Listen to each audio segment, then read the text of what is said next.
Everything all right, anak? Yeah. Naalala ko, ma. Mm. Nung bata ako, gabi-gabi ako napupuyat sa ka-review. Tapos, lahat ng sports, sinasalihan ko dahil gusto ko magkaroon naman ng kahit isang award man lang dito. Kahit isa lang, okay na ako. Anak, hindi naman importante yung mga awards na yan. Hindi yan ang sukatan ng worth mo. Tsaka, dapat hindi ka nakikipagkompetensya sa kuya mo. I have to. Kasi yun lang yung paraan para ma-earn ko yung place ko. Para mapansin naman ako. Ba't ganun, ma? Si Paolo parang sa kanya, parang dali-dali lang yung manalo siya. Tapos, lahat ng gusto niya, nakukuha niya. Teka muna. Meron na naman ba kayong hindi na pagkakasunduan ng kapatid mo? No, hindi naman, ma. Pagod lang talaga ako yung palagi akong talo. Sasawa na ako yung di ko nakukuha yung gusto ko. Right now, ma, there's this girl that I really, really like. Oh! And gagawin ko lahat to win her. Kasi ayoko mawala siya. Okay. Ay, naku, anak.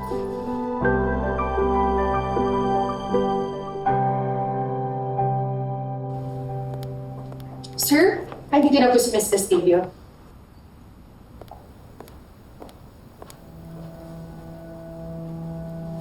Sit down.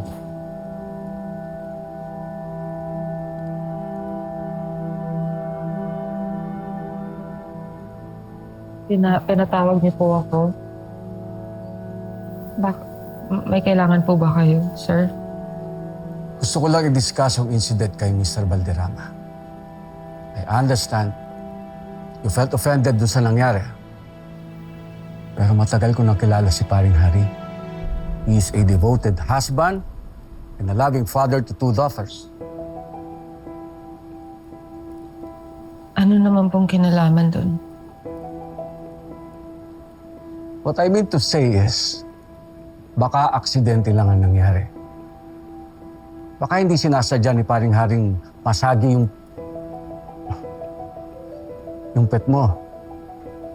He will not risk his name and reputation by doing such things. Nag-overreact ka lang.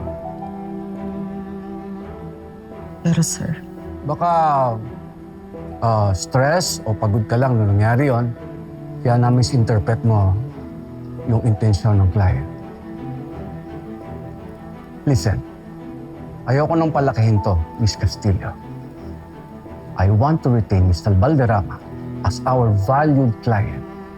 Kaya gusto kong puntahan mo siya at personal na mag-apologize.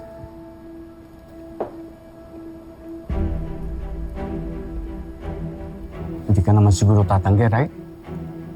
After all, malaki ang utang na loob mo.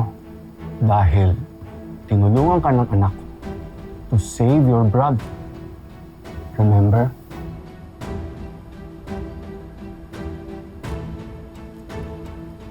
pupunta po ako at mag-sorry.